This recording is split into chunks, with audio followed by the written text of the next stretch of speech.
Now, one problem that's always been present in Nilou Bloom teams was survivability. Due to Blooms causing recoil damage, without a healer in the team, it is possible in places like Abyss that the team will be wiped out. Sure, you can avoid most of damage with invincibility frames during something like burst animation or dashing, but for newer players, this could be a problem. And right now, Kokomi is kind of the best option to stay alive, but there's also good old Barbara. You'll just need to hug the enemies with her, or Nivelle. Yeah, honestly, I wonder if Barbara's just enough now.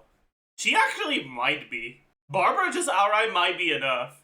Cause like, bro, these are massive buffs. Massive buffs.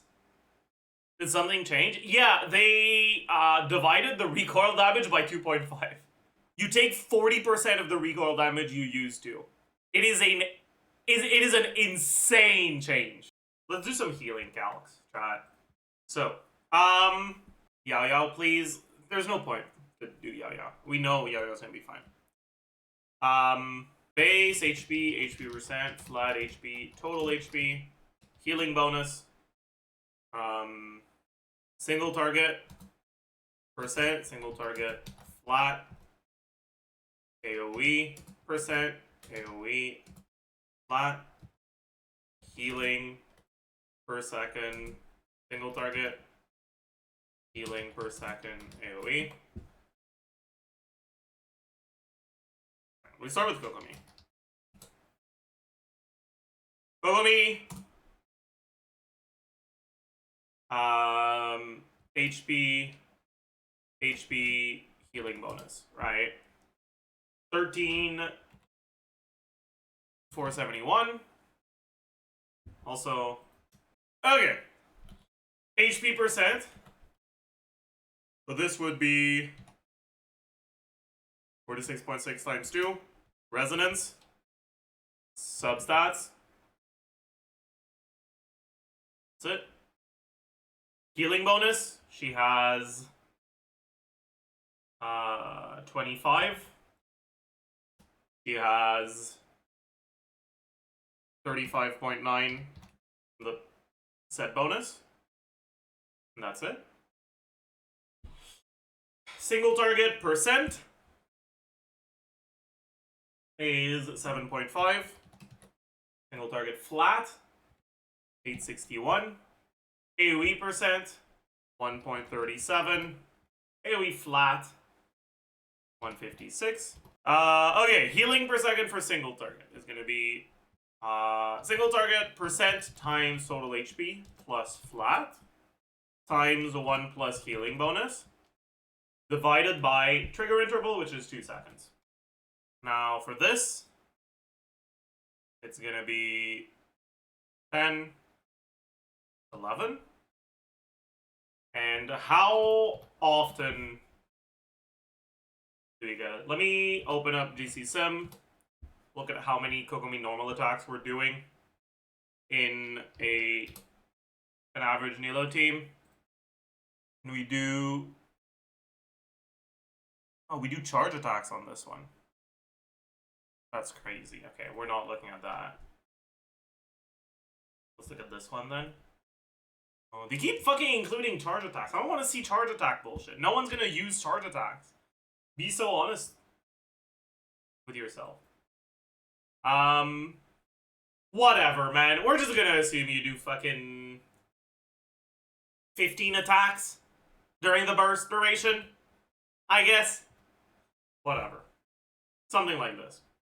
Okay, next EMEM healing bonus. You would just lose the two these. What the? Okay. And then EM, we lose this healing bonus. Right? So, percentage of default, and I think what I'll use as the default is EM healing bonus Kokomi. Because I think that's like the general recommendation. Anyways, you now, if you go in a fully M build, you heal like 20% less than if you're EM healing bonus. But your damage, your incoming damage is now 40% of what it used to be. So there's no problem there. But now let's take a look at Barbara. Alright, this is what I wanted to do. Okay, this fucking stupid ass Barbara character. Oh man, why is her base HP fucking 9,000, man? What a pathetic character. Anyways, the tick is 6.8%, 783. The AoE is 1.28, 146. How often does her skill tick again? Is it 4 seconds? 5 seconds? I forgot. I'm gonna kill her off real quick. Sorry. This is necessary. I'm sorry. I'm really sorry. But this is necessary for this testing. Okay. So the first is at 27. At 22.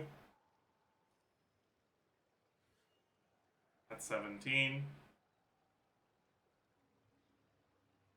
At 12. Damn. So it is 5 seconds. Fucking hell, bro. Yeah, and then this... It is full uptime, though. With the sack frag. So it is every 5 seconds. Anyways, this healing...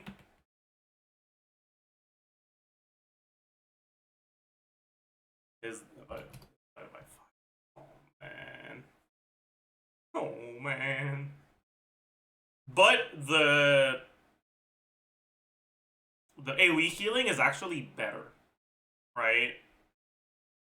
Because you have full uptime on your healing, whereas you don't on Kokomi. And you do about 1 attack per second. Oh, I need to look at town level 12, you're right. This is 8%, 985, 1.5, 184. But then this one, you get about 1 per second. Maybe even more, honestly. I don't want this to move sideways. So, the healing amount on the skill, like healing over time, is much lower. Right? If you're on the same build. Right? You're healing about 33%, about a third. But the healing on the normal attacks is higher, because it's pretty much the same healing, but it's full uptime. Also, this is without including the burst. And the burst,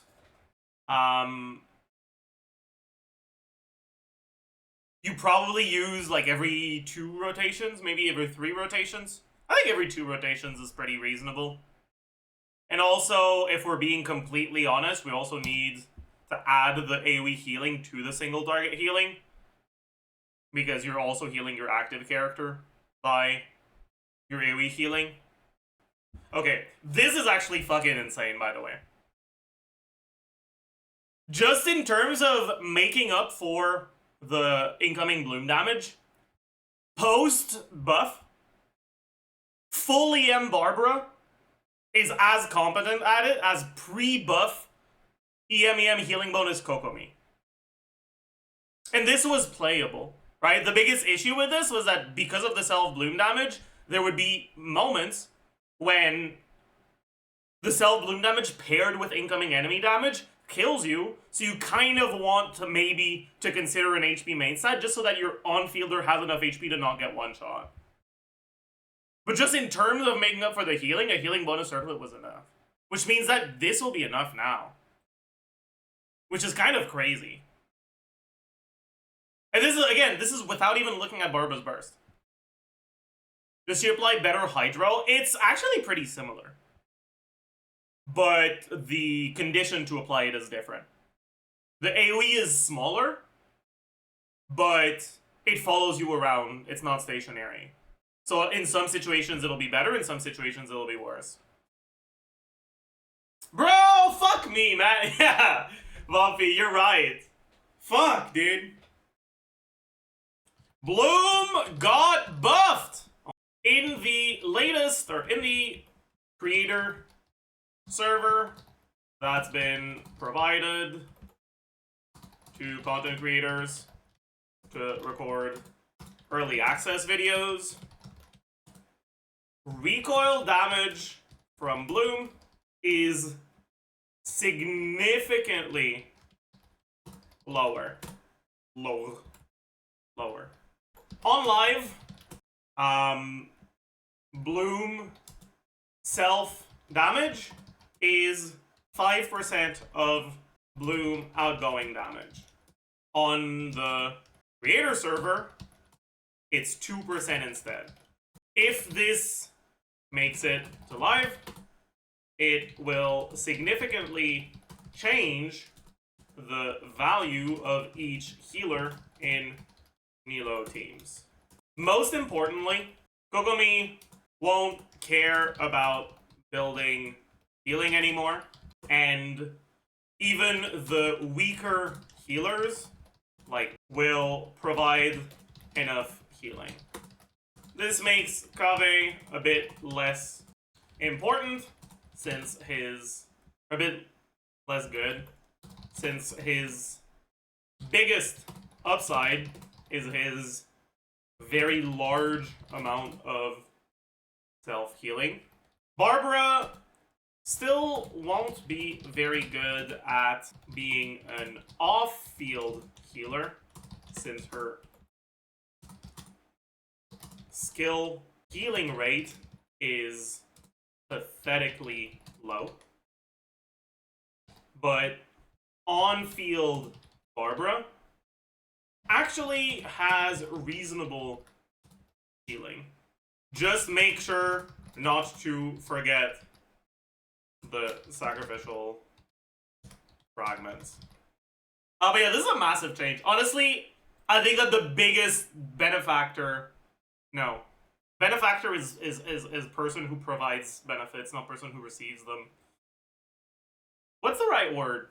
The biggest beneficiary. Thank you. The biggest beneficiary of this buff is Barbara. Because the reality is, pre-buff, Barbara's healing, even on a full healing build, right? It's less than a full EM build Kokomi. So it's gonna be kind of ass, and she's gonna have 0 EM. So it's not good, right? Now, on a full EM build, Barbara heals Barbara's healing versus self-damage is the same as what Kokomi was pre-buff on EM healing bonus. Which is insane. It's so insane. It's a massive Barbara buff. It's a small buff to Kokomi because you'll feel a bit less bad about running full EM. But running full EM on Kokomi, it's not that insane of a difference. Whereas with Barbara, it actually just allows you to play her. Would you recommend Nahida over Baiju and Kokomi Bloom now? Probably, yeah. Because the reduction of Bloom self-damage means you'll have a lot more flexibility in your rotations. It means you won't need to, strictly swap the characters to maximize your healing anymore. And if you don't need to swap the specific characters to maximize your healing and survive, you can afford to spend more time on Kokomi. And if you spend more time on Kokomi, you have more Hydro App. And if you have more Hydro App, then you want more Dendro App. And if you want more Dendro App, then Nahida matters. I've been playing the game last year after a huge break. I don't have a single Dendro 5-star or any Dendro character built. Naturally, I haven't farmed for any of the Sumeru artifact sets because I came back during Spell 10. So don't have a single Bloom/Hyperloon team. Do you think I should pull Loma and build a team from scratch? I don't have Kokomi or Yelan for a Hydro application. You can. If you don't have Yelan, I don't think it's all that important. At the end of the day, it's gonna depend on what they want to make. It's gonna depend on what Nefer does, right? Maybe you have enough primos to get both Loma and Nefer. In which case, I mean, you should probably wait until we get Nefer leaks. Nefer leaks aside, just for the current Loma teams. If you don't have Yelan, you don't have Nilou. She's gonna have some good teams, but she's probably not your best option. Is Nilou C1 worth it? From the selector, yeah. It's not a constellation that's worth going for primos, but it's very much worth getting the constellation from the selector if you play a Nilou team. First, Nefer no Bloom, now self-damage nerf. Nahida is so back. That is true, actually. Both of those changes are good for Nahida.